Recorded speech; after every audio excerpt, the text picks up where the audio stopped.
So dito tayo sa tunnel ngayon. Tingnan natin kung gaano kahaba yan. Kung ilang metro. Pipil meter is this?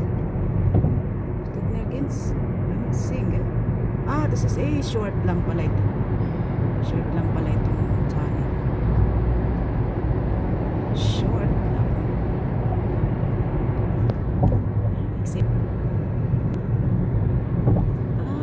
Meron pa palang susunod. Ayun o. Meron palang kasunod. Yan siguro yung pinakamahaba. Hindi rin. Exit lang pala.